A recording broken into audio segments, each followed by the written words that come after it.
dufite night event iri bube uyu munsi kwa gatanu yitwa spoiler alert ikaba ibera discuss sport lounge ikaba rero itegurwa nanjye nka company ya Teri Spotlight so tukaba rero tuzana abantu batandukanye uyu munsi turi kumwe na Amanda and thank you for coming. I'm so happy to be here. Yes. I'm very, very excited.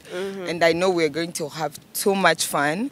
And I wish you all the best. Like Nabandibo Susazana, I know they're going to do an amazing job because you're a good partner. So I'm so happy to be here. Yeah. Amanda, yes, usa n'umuntu uhenze. Nagira ngo turase ku mafaranga. Now she can handle it. Yeah, she can handle it. Nubundi ni rich nawe ndabizi. Yeah. Uhagaze amafaranga ngaye kugira ngo uze kuri event ya Keza. I can't say. Ibintu bya kontranye nagigeverera ibyo ngibyo kubivuga kandi. Ntabwo bivuga. Yeah. Keza.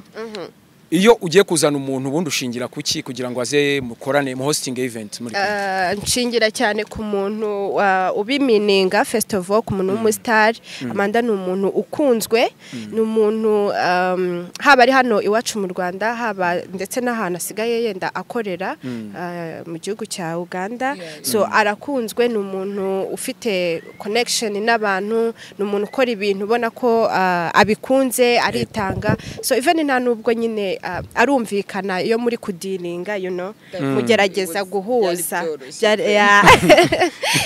Amanda uba muri Uganda wenyine cyangwa na family yawe ni hiba? I live with my boyfriend. Man, oya uretse gatoya Amanda ntabwo wacika Abanyarwanda rega baba umwaka wose tutakubona usibye iyo ndabibona arananiwe ariko nari ndi kwibaza ubana na boyfriend wawe. Do you have a problem with that? No, I'm happy for you. Ahubwo ikibazo nenge kwibaza rata.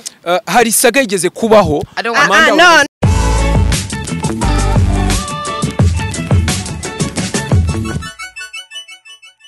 Reka ngusubize cyane wifurize ibihe byiza ngwifurize kugubwa neza cyane twageze kuri airport na Iris TV mwese mudukurikira kambaye kabisa karibu turi kumwe na Keza Teriski agiye kwakira umwe mu bakobwa bakanyujijeho yitwa Amanda Darling tugeze rero kuri airport reka bwo bari gusohoka gatoya ngira ngo murabibona tubikurikirana reka duhite dutangira kubavugisha vuba tumenye ibyo ari byo.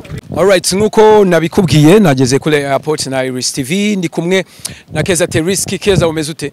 Yameze neza cyane. Watuzinduye cyokora. Sibyo. Ugiye mubyuka. Niko. Watuzinduye nukwizindura wakiriye Amanda Darling ni ku Kibuga. Yes. Amanda. Yes, please. Umeze neza. I'm so fine. I'm so happy. I'm so happy to see her yanyakiriye neza pe. Yeah. Yakwakiriye neza. Cyane rwose. Warukaga mu Rwanda ryari? Naherukaga mu Rwanda. I think it's been like 1 year. Yeah, like umwaka wose. Yes. Utagera i Kigali ngurebe. Utagera i Kigali kabisa. Urw'imisozi igihumbi. Yeah. Keza. Kuki Amanda ari hano? Ndagira ngo turase ku ntego vuba ducapurishe. Amanda ari hano dufite night event iri bube uyu munsi kwa gatanu yitwa spoiler alert ikaba ibera discuss sport lounge ikaba rero itegurwa nanjye nka company ya Teri Spotlight so tukaba rero tuzana abantu batandukanye uyu munsi turi kumwe na Amanda and thank you for coming. I'm so happy to be here. Yes. I'm very, very excited. And I know we're going to have too much fun. And I wish you all the best. Like Nabandibo Susazana, I know they're going to do an amazing job because you're a good partner. So I'm so happy to be here. Yeah. Amanda, yes, usa n'umuntu uhenze. Nagira ngo turase ku mafaranga. Now she can handle it. Yeah, she can handle it. Nubundi ni rich nawe ndabizi. Yeah. Uhagaze amafaranga ngaye kugira ngo uze kuri event ya Keza. I can't say. Ibintu bya kontranye nagigeverera ibyo ngibyo kubivuga kandi. Ntabwo bivuga. Yeah. Keza.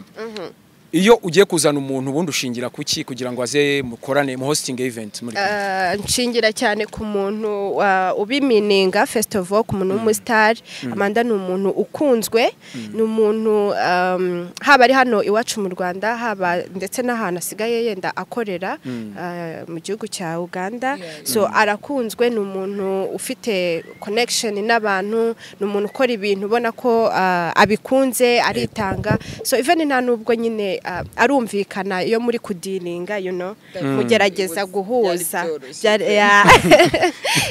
aravuze ngo byari byoroshye ngira amatsiko Amanda biranoroshye kuba wa falling in love no we are not talking about love, but yes, I'm in a relationship and I'm so happy. I love my boyfriend so much, but we're here to work, so let's focus on that. Yeah. All right. Keza, ikindi kintu ngiye kukwibariza. Ubundi aba host, hari abantu benshi babyitiranya.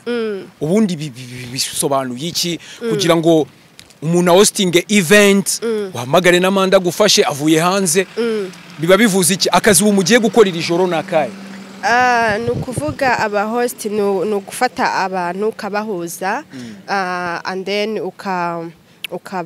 ukabakira donc nyine ukabitaho so kwakira abashitsi so rero tuba turi bwite ku bantu bari buze badusanga abakunzi bacu nko mubizi nyine Amanda she's a star so ni mwanya mwiza babonye nawe wo guhura ni mwanya mwiza babonye nawe wo guhura n'abafans biwe so akabaganiriza ni ibintu nk'ibyo ngibyo uyu munsi ngo mufite ngo spoil alert ngira ngo birabira ijoro ariko umuntu yakwibaza birabera hehe ese umuntu ashaka kwifotozanya namwe yabasanga he birabera the Sky Sport Lounge ahahoze hitwa The Wave i Remera hariya mu Gisimenti so ni ahantu heza cyane biratangira kare baze kare abantu bakeneye kubukinga please mu booking hakiri kare kwera yuko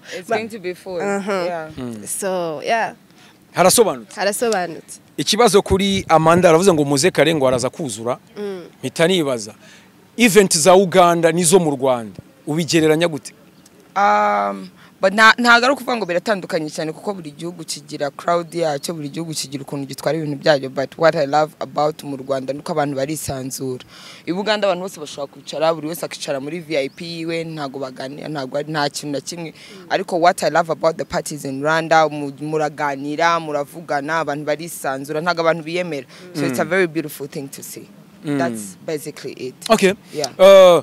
Amanda, uba muri Uganda wenyine cyangwa na family yawe ni hiba? I live with my boyfriend. Eh? Yes. Man, turi Oya, uretse gatoya. Amanda, ntabwo wacika Abanyarwanda. Rega baba umwaka wose tutakubona.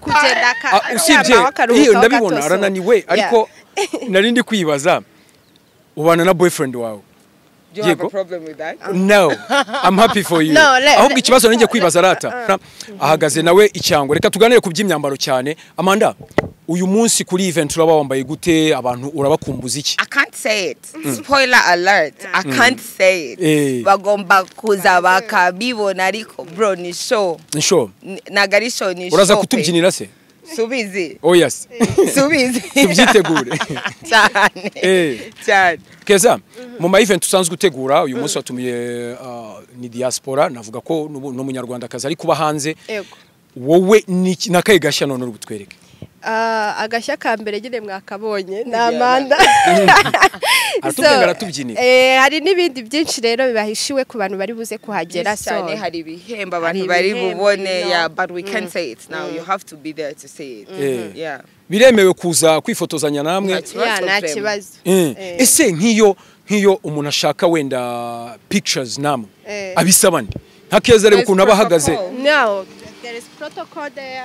The security so yeah. Ko kubagira ariko banza biba bihenze ke. No so urabona nyine natwe niko turahenze bro. Oya umuntu nubundi ku giti cyawahenze ariko nari ndi kwibaza. Ubwo umuntu afata ifoto n'uwo muntu kuri inyuma. Ngo yabyemera. Cyangwa hari ikiguzi ngomba gutanga kugira nze kwifotoza. Oya ku muntu uri buze tonight. Udafite akavuyo ugasaba neza usa neza. Ese ubwo nk'umuntu biramusaba kuza yambaye iki kuri we? nk'ubu tuvuga umutipe ugomba kuba nyine uri smart usa neza. Mara Abanyarwanda ko bagira isuku nta mpamvu